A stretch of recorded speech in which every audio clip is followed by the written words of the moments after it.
Alrighty everybody, so welcome back to part 2 of Genealogy of the Holy War. First off, I just want to say that I apologize for taking so long to make this video. A lot of things have been happening in life, and I just really haven't had too much time to sit down and really dive into this game and just put my full 100% effort into this video. But I finally do, so without further ado, here is part 2, the story of Genealogy of the Holy War.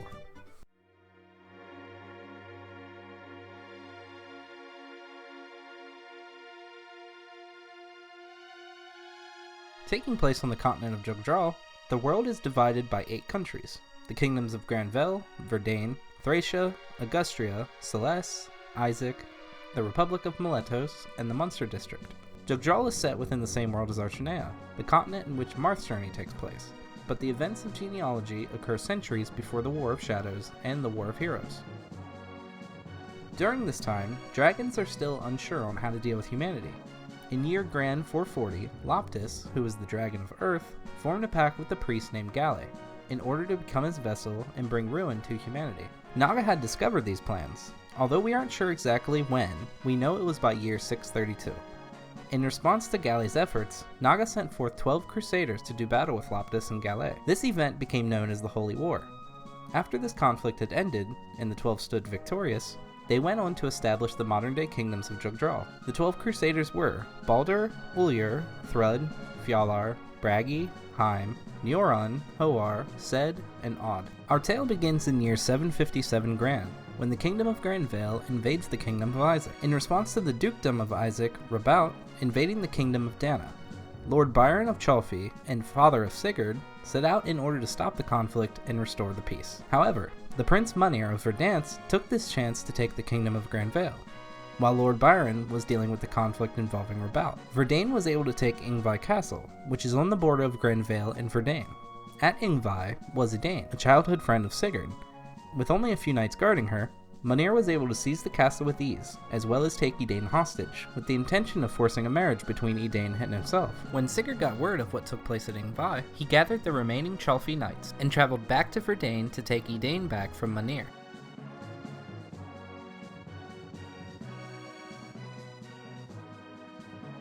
Edain was taken to Marfa Castle, located inside the kingdom of Verdane. King Batau ruled over the kingdom and had 3 heirs: Munir, Simbath, and Jamke. The kingdom was prosperous, and peace was enjoyed by the residents. That was until a mysterious sorcerer called Sandima showed up. Sandima had influence over the royal family, and is the culprit behind why the orders were given for Verdane to invade Granvelle in the first place.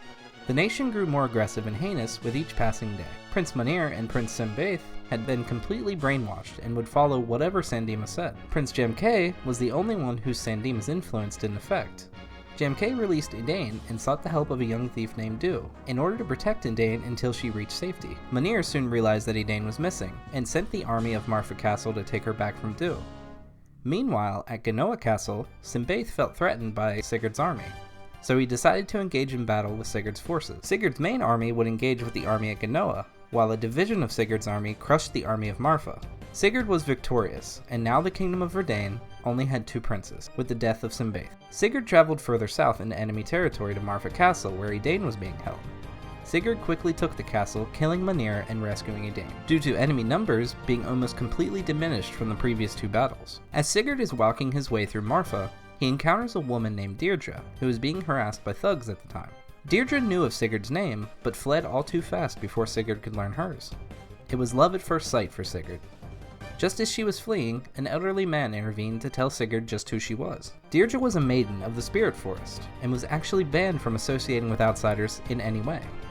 The legend goes that those who get too close to Deirdre will be greatly cursed, so many of the villagers outright ignore her altogether. Sigurd tells the man that he doesn't believe in such tales, and tells him that they will be reunited in the future. Back at Verdane Castle, Jamke is pleading with his father to call for a truce with Granvelle. His father, however, still under Sandima's spell, refuses and orders Jamke to take the remaining troops and engage with Sigurd's army. Jamke is reluctant at first, but ultimately accepts the order. Just as Jamke leaves to do battle with Sigurd, Sandima assassinates King Batau. Manfroy, the head of the Lopter Church and Sandima's master, orders Sandima to quickly clean up the mess that he has made in the kingdom. He also wants to know the status of Sandima's mission to find Sigyn's daughter, whom he needs to resurrect the Dark Lord Loptus. Sandima has been unsuccessful in his endeavor, but Arvis, the son of Sigyn, has been found. Meanwhile, Jamke, still upset about the order he was given, reunites with Edain on the battlefield. Edain tells Jamke what Sigurd's true intentions were, that he only came to rescue her and not bring ruin to Verdain. Upon hearing this, Jamke decides to do what his heart is telling him, and he joins Sigurd's army. On the way to Verdain Castle, out of nowhere, Deirdre shows up and confesses to Sigurd that she has also fallen in love with him. She joins Sigurd's army and is able to quell the magic of Sandima.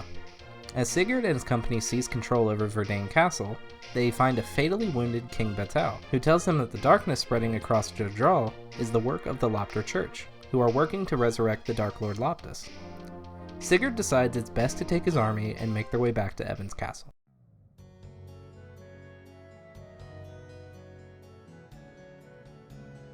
With the mysterious killing of King Umaka, who was ruling over Agustria, Sigurd receives orders to resume possession of Evan's castle, where his marriage ceremony to Deirdre will take place. Eldigan, an Agustrian general and ally of Sigurd, travels to Augusti Castle to give his thoughts on the ongoings of war and how great a toll it takes on the nation's citizens. This outrages King Chagall, and so he casts Eldigan into the dungeon of the castle. Afterward, Manfroy makes yet another appearance, reminding King Chagall that they need both the children of Sigyn in order for their plans to be set into motion. King Chagall reveals his plans to invade Granvale and start an all-out war. While at Evan's castle, Sigurd gets word that Eldigan has been captured and tells Deirdre that he's going to head for Nordian. At Nordian, a division of the Higher Harn army, which is led by Boldor and Elliot, attacks and attempts to seize Lachesis. Sigurd and his mounted units, however, are able to save and recruit Lachesis. Sigurd at this point knows the plans that Chagall has to invade Granvale.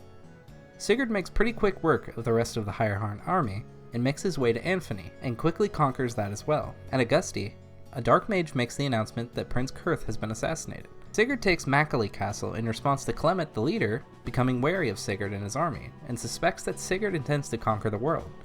The two armies clash, but Clement is no match for Sigurd, and he falls. Afterward, Chagall receives word of yet another victory going to Sigurd's army. He sends Zane and his army to put an end to the Granvalian terror.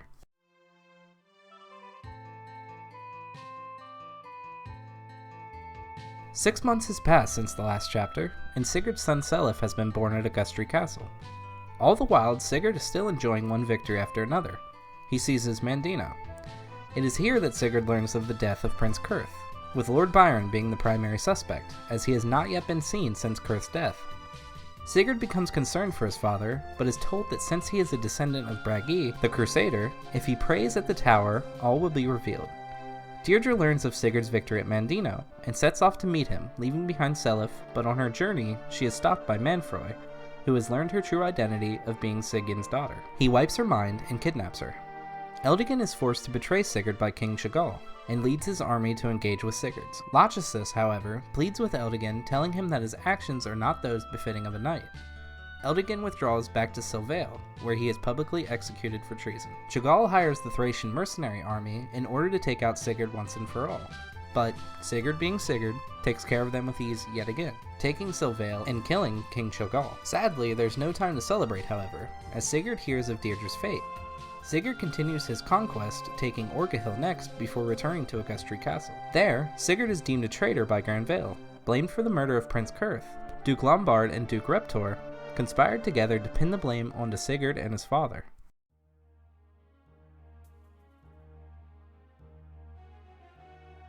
Sigurd takes his army to the kingdom of Celeste and takes refuge at Selene Castle. Dakar starts a civil war when he takes Celeste Castle and takes the queen hostage. Sigurd arrives and takes back Celeste Castle from Dakar, killing him and ending the petty civil war. He then heads to Zaxxon, where he takes the castle and remains there until the ultimate showdown commences.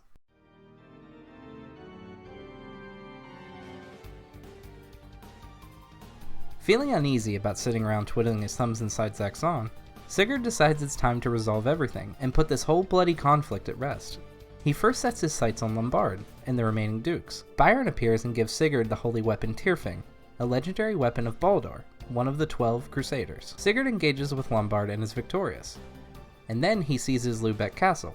Shannon and Oifre flee to Ternagog with Seliph. Con and Ethelyn return from Leonstar, but the Thracian Dragon Knights are in hot pursuit. Con and Ethelyn are killed, after which Trevant takes Alton, who is Con and Ethelyn's daughter, as well as the legendary Gaebald, and heads back to Thracia.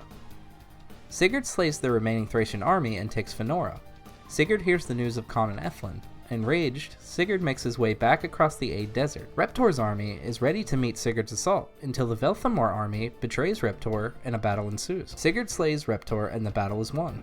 The war, however, is just heating up. Remember this guy back in the beginning of this video? Well, Arvis, a Velthamor and descendant of Fjalar, summons Sigurd to commence in a victory celebration. However, this is a trap, and Sigurd and his allies are incinerated by Arvis, ending his journey at is what now known as the Belhella Massacre.